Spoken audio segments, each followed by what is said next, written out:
ግን በቃ እኔ በጣም ደፋር ነኝ፣ ከመናገር ወደ ኋላ አይደለም። ከዛ ለሊት ላይ ነው በቃ ሲያስቸግረኝ ብድግ ብዬ ወጥቼ እንጀራ እየጋገረች ነበር። አይ ቲንክ 11 ሰዓት አካባቢ ይሆናል እና ብድግ ብዬ ተነስቼ በረንኳኩቼ ወጥቼ እንደዚህ እያደረገኝ ነው ብዬ ነገርኳት። ስነግራት እንዴት ብላ በቃ ዘራፍ አለች፣ አበደች። ማንም ሰው እንዳላመነኝ ነው የምነግርሽ፣ ማንም ሰው ግን በቃ ምንም አላልኩኝም። የሆዴን በሆዴ ይዤ ባያምኑኝም ግን መናገሬ ለእኔ ጠቅሞኝ ነበረ ያብዬ።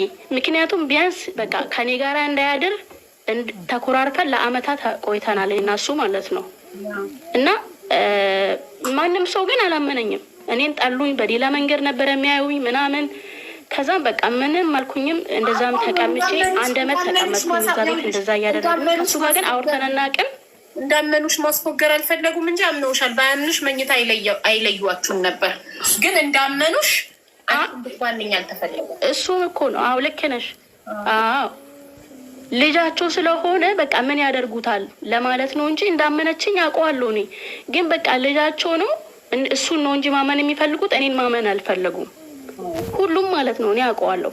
ከዛን ምንድነው የሆነው? መኝታ ለየን። ከሱ ጋራ አውርቻ አላቅም፣ ተዘጋግተን እንደዛ ሳደርግ ግን ባሏ በቃ በሌላ ነገር ይናገረኝ ነበረ። በመሀል ላይ እንደዚህ ልጄን አድርጋ ምናምን እያለ ማለት ነው። እና ከዛን ያን ሁሉ ወደ 3 አመት ምናምን ሲቀመጥ ያብዬ ትምህርት መማረው 0 ክላስ ነው እንግዲህ 0 ክላስ የማታ ለዛውም መማረው በጣም እሰራለሁ። እንግዲህ በዛ እድሜ እንጀራ እኔ እንደው ሰፈር መጥተሽ ብትጠይቂ እንደኔ የሚሰራ ሰው የለም እዛ ሰፈር ላይ ነው የምትባይና መባሉና እንደዛ ሆነ። ከአቅሜ በላይ ሲሆን በጣም በቃ ተናገርኳት። እንዴ አንቺ እኔን እንዴት ነው የማታምኘኝ? እንደዛ በቃ እያሰቃየኝ ብዬ በጣም ተናግሬያት፣ ግን በቃ ትጮህብኝ ነበረ ምናምን ስለምትቆጣኝ በቃ ድጋሚ መናገር አልፈልግም። ስለዚህ በጣም በቃ ውስጤ እንትን እያለ በቃ እኖራለሁ እዛ ቤት። ያው ለመኖር ልጅ ስለሆንኩኝ ሰው ቤት ገብቼ ከዛ የሆነ ጊዜ ላይ ሩዝ ተደፋብኝ። የሚገርምሽ አሁን ድረስ ወገቤን ያመኛል። እና ሩዝ ሲደፋብኝ እንዴት ትደፊያለሽ ብላ በእርግጫ ስትመታ እኔ ኮሜዲኖ ውስጥ ገባሁ ታጥፌ ማለት ነው። አለች ኢትዮጵያ ሁላችንም የምናውቀው ኮሜዲኖ አለች፣ ዝቅተኛ ኮሜዲኖ። ታጥፌ ነው ኮሜዲኖ ውስጥ የገባሁት በእርግጫ ስትመታኝ ማለት ነው። እና አሁን ላይ ነው ወገቤን የሚሰማኝ ብዬ አሁን ላይ ይሰማኛል። እሷ አሁን ላይ ኮሜዲኖ እንደዚህ ታጥፌ የገባሁት አሁን ላይ ብዙ እቃ ምናምን ትልቅ እቃ ሳነሳ ምናምን ይሰማኛል። አሁን ላይ ወገቤን በጣም ያመኛል። እና ታጥፌ ነው እንግዲህ ቀጥታ ወገቤ እዛ ቡፌ ውስጥ የገባሁት። እና ምንም እንኳን አልመሰላትም፣ የጸጸት ስሜት እንኳን አልተሰማትም። የሚገርምሽ ነገር እና ከዛም በቃ የሆነ የተወሰነ ወር ሰራውኝና 11 አመት ምናምን ሲሆነኝ ሰው ቤት አስገብኝ አልኳት። እና ሰው ቤት እንድታስገባኝ ጠየቅኳት ማለት ነው። እሺ አለችኝና ዋሶና ሰው ቤት አስገባችኝ። አሪፍ ቤት ነበር የገጠመኝ። ትምህርትም ከ1 ጀመርኩኝ ማለት ነው። እና ከ1 ትምህርቴን ጀመርኩኝና እየተማርኩኝ እያለ እንደ አጋጣሚ ሰዎች ቤት ቀየሩ።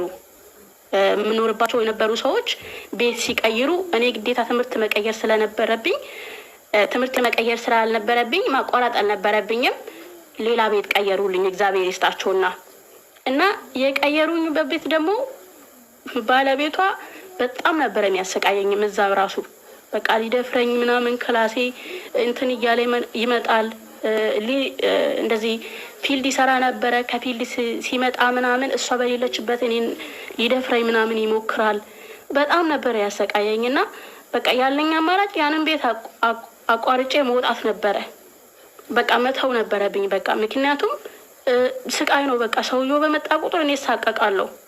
ምክንያቱም የእነሱን ያለመኖር ተጠቅሞ እኔ ነበረ በቃ እንትን ለመጉዳት ምናምን እንትን የሚለውና በቃ በጣም ነበር የተሰቃየሁት።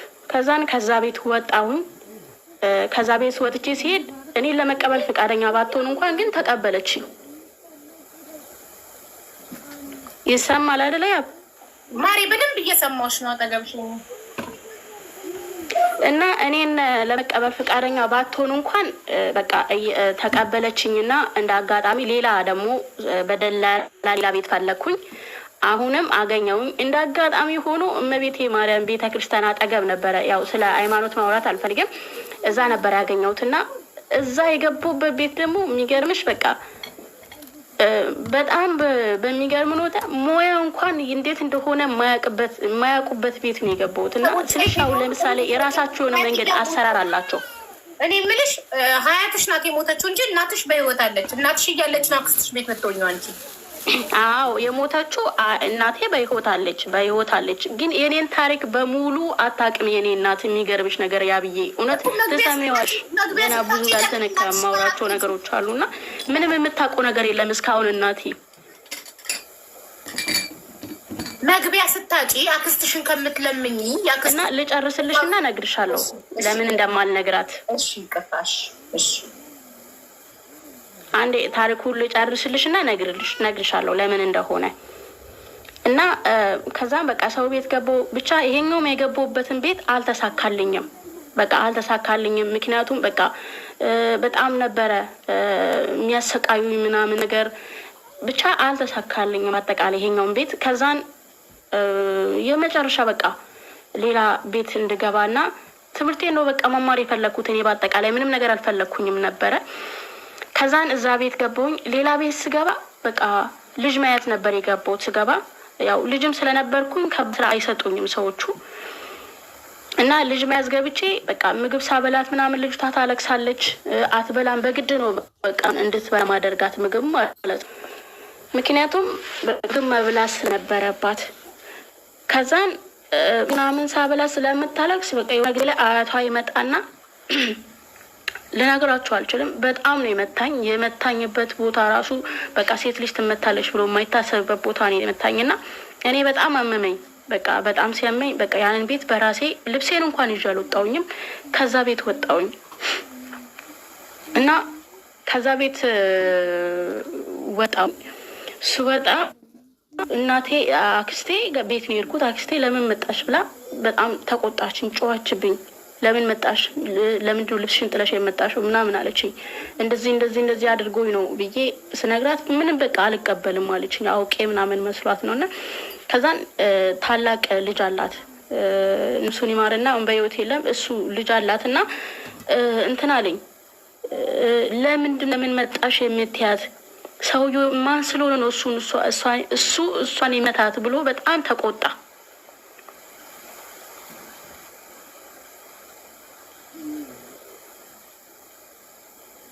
አለሽ አቢ ኔትወርክ ትንሽ የተቋረጠ ነው መሰለኝ። ምንም አልተቆራረጠም። ፉል ላይ ነው ኔትወርክ እና በጣም በቃ ተቆጣ። አክስቴን ተቆጣትና እኔም እቤት ቀራውኝ። ምክንያቱም በቃ እንዴት ይመታታል ብሎ እሱ ሲቆጣ እኔን ቤት አስቀረችኝ። ከዛም በኋላ በቃ ሰው ቤት መግባት አስጠላኝ። በቃ ምክንያቱም በጣም ተሰቃየሁ። ሰው ቤት ላይ በጣም ነው የተሰቃየሁት። በቃ እንዲህ ነው የሚባል እንትን አይደለም። ልጅም ስለነበርኩኝ በቃ እንትን ይሉኛል፣ ብዙ ጊዜ ያጠቁኛል ምናምን እና ከዛን ምንድነው የወሰንኩት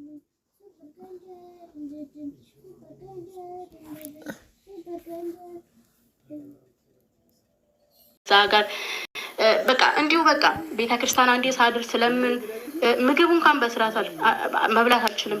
በመሀል ላይ አመመኝ። ኦልሬዲ በቃ ጎዳና ላይ ነኝ ያለሁት ማለት ነው። እና በመሀል ላይ በጣም ያመመኝ በጣም ከፍተኛ ደም ይፈሰኝ ነበረ። ጉዳት ነበረብኝ። በጣም ከፍተኛ ደም ይፈሰኛል እና 900 ብር አክስቴ ጋር ነበረኝ። ኦልሬዲ ደሞዜን ጨርሻለሁ። ሄጄ ደሞዜን እስኪደርስ ቤት ኪራይ የምከፍል የለኝም ብዬ 900 ብሩ እንዲሰጠኝ ስጠይቅ አልሰጥሽም እኔ ለአባትሽ ሰጠዋለሁ እንጂ አለችኝ። ላንቺ አልሰጥሽም አለችኝ፣ ከለከለችኝ። ከዛም በምን ልታከም ትልቅ ልጅ አላት። ለመንኩት። ደሞዜ ስላልደረሰ ነው የቤት ኪራይ ደርሶብኝ ነው ብዬ ስለምነው ብር ሰጠኝ እና የተወሰነ ብር ሲሰጠኝ ቀጥታ ሐኪም ቤት ሲሄድ ጉዳት ነው ተባልኩኝ። ኢቭን ማለት ነው መስሪያ ቤት እንደዛ ሆኜ ግን ስራ ሰራ ነበረ። ያብዬ ማሽን ላይ ቆሜ እያመመኝ ማሽን ላይ ቆሜ ሰራ ነበረ። አላቆምኩኝም፣ ምክም ማቆም አልፈለኩም። እንደዛ ሆኜ እያመመኝ በቃ በዛ ሰዓት እንግዲህ የለም እንደዚህ ማለት ልጅ እኔ አስታውሳለሁ እንግዲህ ልጅ ነበርኩኝና ይሄ እንደዚህ ዘመናዊ ነገር ገዝተሽ የምትጠቀሚ ነገር የለም። በቃ ደም በጣም ነበር የሚፈሰኝ። በጣም በቃ ምን ልበልሽ ብቻ ከባድ ነበረ። እንደዛ ሆኖ 2 ወር ሙሉ ሞዴስ ለማለት ነው። ዘመናዊ ነገር ያልሽው ሞዴስ ለማለት ነው። በዛን ሰዓት ሞዴስ አልነበረም። አቤት በቃ ታዩሽ ማሪ ለፊው በቃ ሞዴስ ምናምን እኔ አላቅም ነበረ እንዳለ ማለት ነው። ሞዴስ ምናምን እንደነበረ አላቅም ነበረ። እኔ አላቅም በሰዓቱ ምንም ማውቀው ነገር አልነበረኝ።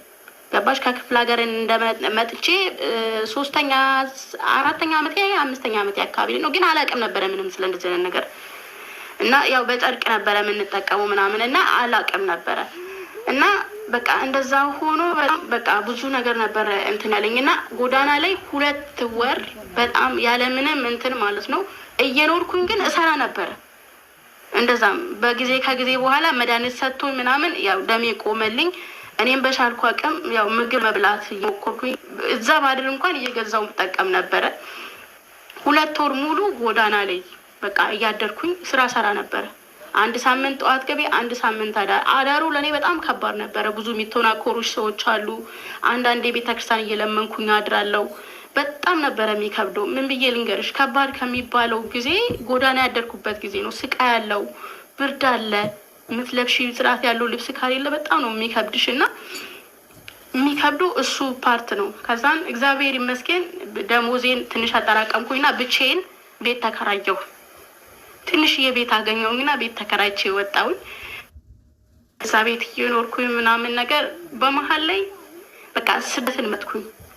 ያን ስደት ለመጀመር ነው ደግሞ መታወቂያ ያስፈልገኝ ነበረ። የሆነ በቃ ሰው ለምኜ መታወቂያ እንዳወጡልኝ በጠይቅ እምቢ አሉኝ። ክፍለ ሀገር ተመልሼ መታወቂያ አስወጣሁኝ ማለት ነው። እና እሱን እስከማደርግ ደግሞ መስሪያ ቤት አባረሩኝ። በቃ ስርዓት ገቢ ምናምን ተብሎ ከመስሪያ ቤት ተባረርኩኝ ማለት ነው።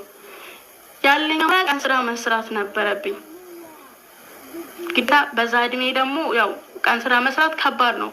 ምናልባት ሁሉም ሰው የሚያውቅ ነጋቦን ገር ሳሪስ አቦ አሁን ተሰርቶ ኦልሬዲ 5 ስታር ሆቴል ሆኗል።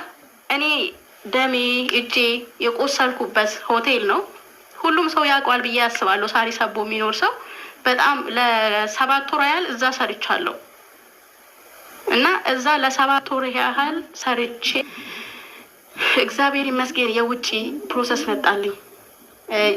ኦልሬዲ ከጀመርኩኝ ማለት ነው። አሁን ላሳጠረልሽ ቢሎ ታሪኩን እና መታወቂያ ክፍለ ሀገር መጥቶ ፕሮሰስ ጀምሬ አልቆልኝ ከዛን ካላኩኝ በኋላ ኩዌት መጣልኝ ተብሎ ተነገረኝ። በጣም ደስ ያለኝ እዛው እየሰራሁኝ ማለት ነው። ቀን ስራ እየሰራሁ በጣም በቃ እጄ አይታይም ነበር ያብዬ። ምክንያቱም ልጅ ነኝ ገና 16 ዓመት ምናምን ነው። መታወቂያ እንኳን ኢቭን የወጣው 22 ዓመት ተብሎ ነው የወጣው። አሁን ላይ ድረስ መታወቂያ እንደዛ ነው ያለው። ወደ 30 ምናምን ዓመት ነው የሚለው እና እንደዛ ወጣ መጣልኝ። በዛ ቀን ስራ የምሰራበት ቦታ 8ኛ ወሬ ላይ በረራ ተብሎ ተነገረኝ። በጣም ደስ አለኝ። ውጤቴ ሁሉ ነፃ ጥሩ ነበረ። ወደ አረበገር ኩዌት እና አረበገር ኩዌት ሲሄድ እዛም ሌላ ስቃይ፣ በቃ ሌላ ስቃይ። በር ተዘግቶብኝ ነው የሚሄደው። ምግብ የለም፣ የምትበይው ነገር የለም። እራብ አለ። ትሰሪያለሽ፣ ይርብሻል። እዛ በጣም ስቃይ ነበር። እዛም ራሱ እዛም አብሮኝ ነው ሄዶ እዚህ የነበረው ስቃይ ማለት ነው እና አብሮኝ ሄዶ እዛ በጣም ስቃይ በዛ። በቃ ምንም እንትን አላልኩኝም። ደውላቸው እኔ ኤጀንሲ ጋር መደወል ፈላለሁ ብዬ ነገርኳቸው። ኤጀንሲ ጋር ደወሉልኝ። አልፈልግም ባልኳቸው አስወጡኝ ከዛ ቤት። ሲያስወጡኝ 2ኛ ቤት ሲሄድ እሱ ደግሞ የባሰኑ ደሞዝ ለ9 ወር አያል ደሞዝ ወደ ሌላ ሀገር ነበር የሚልኩት። እኔ እጅ ላይ የለም። እኔ ለካ አምናቸው ስለነበረ ወረቀቴን ቼክ አላረግም። ለካ እነሱ ዱባይ የሚል ወረቀት ነው የሚሰጡኝ። እኔ ደግሞ በሰዓቱ እንግሊዝኛ ማንበብ አልችልም። ያ ብዬ ለምን አልነግርሽም? ምክንያቱም ምንም የተማርኩ ደህና በስነ ስርዓቱ እንኳን ትምህርት አልተማርኩኝም። እንዲሁ ስንከራተት ማለት ነው። እና ወረቀቱን የሚሰጠኝም በቃ ስለማምናቸው ዝም ብዬ ቁጭ ነበረ የማደርገው። መጨረሻ ላይ ቤተሰብ ጋር ስደውል እስኪ ቼክ አድርጉልኝ ምናምን ብዬ ስደውል ምንም ገንዘብ የሚባል ቡክሽ ላይ አልገባም አሉኝ። ምንም በቃ ንግድ ባንክ ነበረ። ምንም በቃ ገንዘብ የሚባል እኛ ቡክ ላይ አልገባም አሉኝ። በቃ በጣም ነው የነገርኩት። ምን ብዬ ልንገርሽ? የለፋውበትን 9 ወር ሙሉ የለፋውበት ገንዘብ የለም። አለቀስኩኝ። በቃ አልሰራም ብዬ ተነስቼ ቁጭ አልኩኝ ማለት ነው ወጥቼ። በዛ ቤት። ከዛን በሙሉ ቀን ውዬ ማታ ላይ ቢሮ ወሰዱኝ። ሶስተኛ ቤት ስቀየር ሶስተኛ ቤት ጭራሽ እግዚአብሔርን የምክድበት የማማርርበት ቤት ሆነ። በቃ ለሊት 11 ሰዓት ተነስተሽ ረፈደ ትልሻለች ሴትዮዋ ማለት ነው። ትሰሪያለሽ ምናምን ግን በቃ የሰራሽ ራሱ አትመስያቸውም። ቤት እንዲህ ስታጸጂ በቃ እቃዎችን እያወረሽ ስታጸጂ ነው የምትይ እና በቃ የሰራው አልመስላቸውም ነበር። በጣም ነበረ ሴትዮዋ የምታሰቃኝ። ተጨማሪ ኢትዮጵያ ሌላ ዜጋ መጣች ከዛው በተመሳሳይ ቢሮ ማለት ነው። እና ሁሌ ማታ ማታ ሳለቅስ እግዚአብሔር የለም ብዬ ነበረ ማለት ሰው ያብዬ እግዚአብሔርን ነው የምልሽ። 3 ወር ሙሉ እግዚአብሔር የለም ብዬ አልቅሻለሁ። 3 ወር ሙሉ አብራኝ የነበረች ልጅ የሐዋሳ ልጅ ነበረች እና አይዞሽ ትለኛለች። አይዞሽ እግዚአብሔር እኮ አንድ ቀን ያይሻል ይመጣል ብላ ትለኛለች። እሷም የጨጓራ ታማሚ ስለነበረች ምግብ በስነ ስርዓት አትበላም ነበረ እና ጓደኛዋ ደግሞ እባክሽ ላኪልኝ ይለኛል ሁሌ ያብዬ። ከዛ ምንድን ነው ያደረኳት 60 ብር ከዛ ቤት ሰጠኝ። የአንድ ወር ደግሞ 60 ብር እጄ ላይ ነበረ 60 ዲናር እንቺና ይሄንን ብር ጨምረሽበት ወደ ሀገርሽ ሂጂ። አንቺ ቢያንስ የሚፈልግሽ ሰው አለ። እኔ ግን ማንም ሰው የለኝም። መስራት ስላለብኝ እንግዲህ እንደምንም ችዬ እሰራለሁ እስከሚያልፍልኝ ብዬ በቃ አልቅሼ ነገርኳት እና 60 ብሩን ሰጠዋት ለሷ ማለት ነው። ከዛን ሰዓት ምንድን ነው የተባለችው ቢሮ 2 ዓመት ኮንትራትሽን ሳትጨርሺ ከዚህ ሀገር መውጣታችን ተባለች። ከዛን በቃ ወይም ደግሞ ሌላ ቤት አንድ ዓመት ሰርታለች ጣታን የወጣችሁ እዛ ቤት ተመልሰሽ 2 ዓመትሽን ጨርሰሽ ወደ ሀገርሽ ሂጂ ተባለች። እሷ ምንድነው የመረጠችው? እዛ ቤት ተመልሳ 2 ዓመቷን ጨርሳ መሄድን መረጠች። እግዚአብሔር ሲረዳኝ የእሷ ጸሎት እሷ የምትለኝ እግዚአብሔር እኮ አንድ ቀን ይመጣልሻል የነበረው በእሷ ተሳካልኝ። እሷ ወደ ቢሮ ስትወሰድ ሴትዮዬ እኔንም ጨምራ አንድ ላይ ወሰደችን። ለምን እንደሆነ ባላቅም ማለት ነው። በምን እኔ ምንም ነገር አልሰራውም። እንግዲህ የሻልኩ እየሰራውኝ ነው። እሷ ስጮብኝም እሺ፣ ምንም ነገር ስታደርገኝ እሺ እያልኩኝ ችዬ ነበረ ምኖረው። የሚገርምሽ በዛ ሰዓት 17 ዓመት ህፃን ልጅ የ17 ዓመት ልጅ በጩቤ ተወግታ ኢትዮጵያ ዜጋ ገደለች የሚባልበት ሰዓት ላይ ነበርኩኝ እዛ ኩዌት። እና የሚያውቅ ሰው ካለ 4ኛዋ መዳሜ ስትወስደኝ ከዛ ቤት ወጥቼ ማለት ነው። እግዚአብሔር ረድቶኝ በእሷ ምክንያት ተመስሎ እግዚአብሔር ረድቶኝ ከዛ ቤት ወጣሁኝ። 4ኛዋ መዳሜ ወደው በ5 ደቂቃ ውስጥ መታ ወሰደችኝ እዛ። እኔ በቃ እግዚአብሔር እድለኛ ነኝ። አንዳንዴ እግዚአብሔርን ስታማሪ እግዚአብሔር ግን እያማረሹ ይወድሻል። እያማረሹ የእውነት ከልብ ነው የሚወድሽ። እና እዛ 4ኛ መዳሜ መጣችና አታርጅኝም ወይ ነው ያለችኝ። በቃ አታርጅኝም ወይ ስትለኝ በስመ አብ አልኩኝ እና ለራሴ ምን ሆነሽ ነው መዳም ምናምን አልኳት። እና እግዚአብሔር እንግዲህ ያው ነው በሰዓቱ የሚወራውን ነገር የምታየውን ነገር ነው የምትነግረኝ። እና እኔ እንደዛ አላደርግም ምናምን ለአና ማፊኒ አመል ሄክ ምናምን ብዬ ነገርኳት ማለት። ከዛን ወሰደችኝ እዛ ሰው ስትወስደኝ 60 በቃ በዛ ሰዓት በ55 ነበር የሄድኩት። ሴትዮዬ በ7 ዲናር እኔና እሷ ተስማምተናል። ቢሮ ግን 65 ብሎ ለምን እንደሆነ ባላቅም 65 ሰላም ትባላለች አስታውሳለሁ። እና 65 ዲናር ካልሆነ ብሎ ይሄኛውን ገረፍ አድርጊውና አፈጣጥኝ እና እሺ በቃ ላውራልሽ እንድትቆይልን በቃ ከሱ ጋር የተያያዘ ስለሆነ ላውራልሽ። በቃ ይህን ታግሰን የምንሰማው እኮ የፍቅር ታሪኩን ብለን በቃ እሺ ላውራው የፍቅር ታሪኬ። እሺ ትንሽ ወደ ኋላ እንትን ልበልሽና የፍቅር ታሪኬ የሚጀምሩ የነበረው ኢትዮጵያ እያለሁ ሰው ቤት እየሰራው እዛ ቤት የወደድኩት ልጅ ነው የነበረው። ሰው ቤት እየሰራው በጣም ጥሩ ሴት ነበረች። አሁንም በጣም ጥሩ ሴት ነች። ከኔ ጋር በጣም ጥሩ እንደ እናት ልብሴን አጥባ ስታኖረኝ የነበረች የመጨረሻ ሰው ቤት የሰራባት ሰው ነበረች። እና እዛ ቤት እዛ ግቢ ውስጥ ያገኘው ሰው ነው የፍቅር ታሪክ የነበረው። እና በቃ እዛ ግቢ ውስጥ ያገኘሁት ልጅ ሁሌ በመስኮት እያየው ነበረ። በጣም ምስኪን፣ በጣም በቃ የዋህ አይነፋር ልጅ ነበረ። እና ከዛ ነው ጓደኝነታችን የጀመረው። ጓደኛ ነበርን መጀመሪያ የነበርነው ጓደኛ ነው እኔና እሱ። እና ቤስት ፍሬንድ ኖርማሊ በቃ ፍቅር ይዘኛል ብዬ በጭራሽ አስቤ አላቅም። ያ ብዬ በጭራሽ ማለት ነው። እና ግን በቃ ሳላስበው ለካ ከተየሁት በኋላ ነው ፍቅር እንደያዘኝ ራሱ ያወኩት። የሚገርምሽ ነገር ወደ ውጭ ከሄድኩኝ በኋላ ግን በቃ ኩዌት ከመጣሁ በኋላ በቃ የራሴን ላይፍ ስራዬን ህይወቴን ማስተካከል ነበረብኝ ብዬ ስላሰብኩ እንደምወደው እያወቅኩኝ እንኳን ለመርሳት ቆረጥኩኝ ማለት ነው። እሱን ለመርሳት እና ከህይወቴ ለማስወጣት ደመት ሙሉ ኩዌት ውስጥ ስቆይ እሱን መርሳት ግን አልቻልኩኝም። በቃ እሱን በጭራሽ ከህይወቴ ማስወጣት አልቻልኩኝም። ሁሌ ማስብ ስለሱ ነው። ኢቭን ስራ መስራት እስከማይቀተኝ ድረስ ማለት ነው። እና በጣም ጥሩ ጓደኛ የነበረ በቃ በጣም እኔ እንጃ በሰዓቱ ለእኔ በቃ በጣም ወዶ ሰው ነበረ እና በቃ እንትን አላልኩኝም። በቃ ምንም እንትን ማለት አልቻልኩኝም፣ ማስወጣት አልቻልኩኝም። ኢቭን በቃ ስልኩ አመቱ ሙሉ ሴፍ አላደርኩኝም። ጭንቅላቴ ውስጥ ግን አለ። ምንም ከአቅሜ በላይ ሲሆንብኝ ከአንድ አመት በኋላ ስልኩን ሴፍ አደረግኩት። ስልኩን ሴፍ አድርጌው ዋትሳፕ ምናምን ላይ ሳየው ሌላ ሴት ምናምን ፖስት አድርጓል። የሚገርምሽ ምንም ነገር አልመሰለኝም ነበረ፣ ምንም ማለት ነው።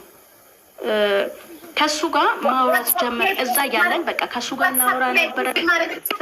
4 አመት ብዬሻለሁ። 3ቱንም አመት በጣም ነበረ የምናውረው። ያ ብዬ አታምኝኝም። 3 ዋትሳፕ ላይ ፖስት የሚባል ነገር አለ። ዋትሳፕ ላይ ሴት ፖስት ተናሽያ ቦታ አለው። ስቶሪን ያደርጋል ስታተስ። አረ በቃ ማሪ ችግር የለም። አንቺ አትሰሚኝ። ልጁ ይሰማል። አይ በቃ ሂጂ ቀጥይ ማሪ ቀጥይ። ይቆራረጣል ድምፅሽ። የሚሰማ ሰው ካለ ይነገረኝ እንዳለች። እየሰማንሽ ነው። በቃ ቀጥይ እናቴ።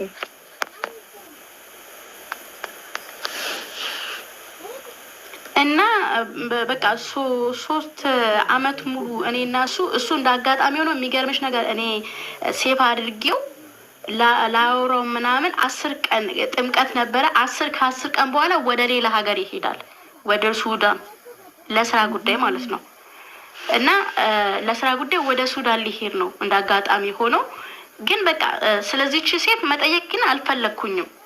እኔ ለምን እንደሆነ ግን አላውቅም። ከዛን ሱዳን ከሄደ በኋላ በጣም ማውራት ምናምን ስንጀምር ስለ እሷ ነገረኝ። እንደሆነች ፍቅረኛ እንደሆነች እንደዛም ግን እያለኝ አወራው ነበር። ያ ብዬ እግዚአብሔርን ነው የምልሽ፣ ጓደኛው እንደሆነች ፍቅረኛው እንደሆነች እየነገረኝ ግን አወራው ነበረ። እኔ እና እሱ ቢያንስ በቀን እስከ 6 ሰዓት አውርተን እናውቃለን፣ ከሱ ጋር ማለት ነው። እስከ 6 ሰዓት በቀን እንግዲህ ፍቅረኛ እንዳወኩኝ እውነቴን ነው የምልሽ። እንደዛም የሆነ ግን አፈቅሮ ነበረ፣ ወደዋለሁ። ምክንያቱም ምንም ማለት ቻልኩኝም። እኔ ምን አይነት ነገር እንደሆነ ግን ባላውቅም ማርያምን 3 አመት ሙሉ እኔና እሱ አንድ ቀን ሳናወራ ውለን አናውቅም። ግን ፋናሊ በቃ ወደ ኢትዮጵያ ልሄድ ስል ነገርኩት ያለውን ነገር። እሱ እንደማፈቅረው ምናምን እኮ አያውቅም። ግን እግዚአብሔርን በጣም መልካም ሰው አይቼ አላውቅም በህይወቴ። በጣም ተምሬበታለሁ። እሱን በማፈቀሬ በጣም አንድ ቀን ቆጭቶኝ አያውቅም። ነገር ግን መጨረሻ ላይ ነገርኩት ያለውን ነገር፣ እንደምወደው እንደማፈቅረው እንደሚመርጣት አውቃለሁ። ነገር ግን በቃ ማወቅ ፈለግኩኝ። የእውነት ማወቅ ስለፈለግኩኝ ነገርኩት ያለውን ነገር። በቃ ስነግረው ያው እንደሚመርጣት እሷን እንደሚል አውቃለሁ። ምክንያቱም እኔ ለአንድ አመት ትንሽዬ ስህተታችን ዋጋ ታስከፍለናለች። የእውነት ከልቤ ነበረ ማፈቅረው። አሁንም ድረስ እወደዋለሁ።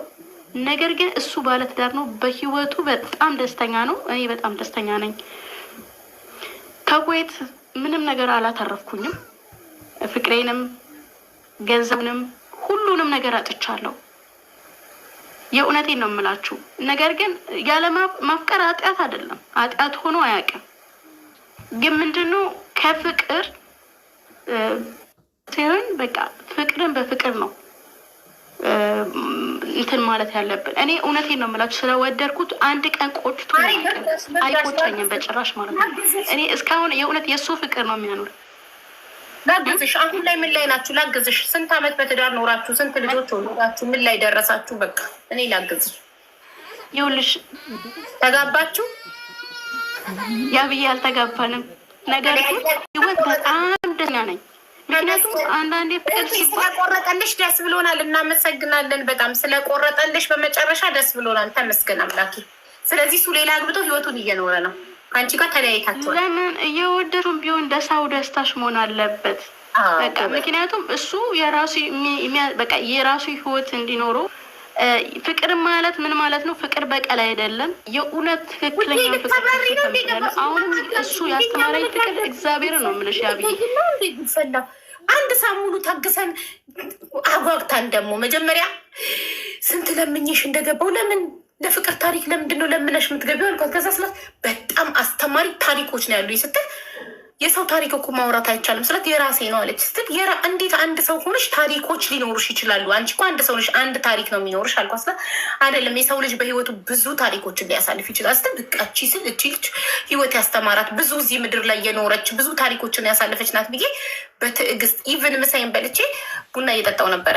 ሳሎን ልጆቹ ስለሚንጫጩ መኝታ ቤት በጸጥታ በጥሞና ነው ማዳመጥ እንፈልገው። ቆይ እንዳትጀምሪ ብያት ጓግቼ ቡናዬን ቀድቼ ሁለተኛ ሴም ይዤ መጥቼ ተደላድጌ ተቀምጬ ሽህቴ ጀምር ያልኳት ስለት ዝባዝንኬ የምታውረው አንድ የረባ ነገር ሳታወራ ካሁን የተሻለ ነገር ታወራለች። ወደ ዋናው ታሪክ ትገባለች። ካሁን ትገባለች ስንል ጭራሽ የፍቅር ታሪኬን ዛሬ አይደለም ነግ ስለ መዳም ገባች፣ መዳም በላች፣ መዳም ወጣች፣ ስለ መዳም ቤት ስለ ቀያየረቻቸው መዳም ቤቶች አወራችልን።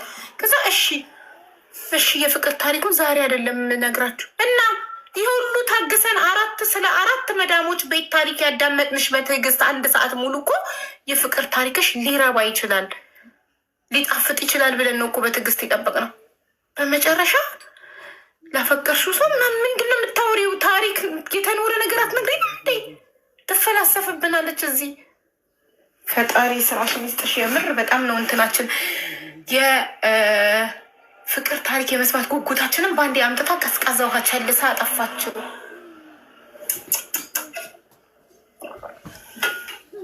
ለዚህ ነው እንዲጓጓውት ለዝባዝንኬ ወሬ ኢቨን ፈጠራ ነው ያወራችሁ፣ ሁሉ ፈጠራ ነው። ምንም ይሄ የተኖረ አይደለም፣ በፍጹም ይሄ የተኖረ አይደለም።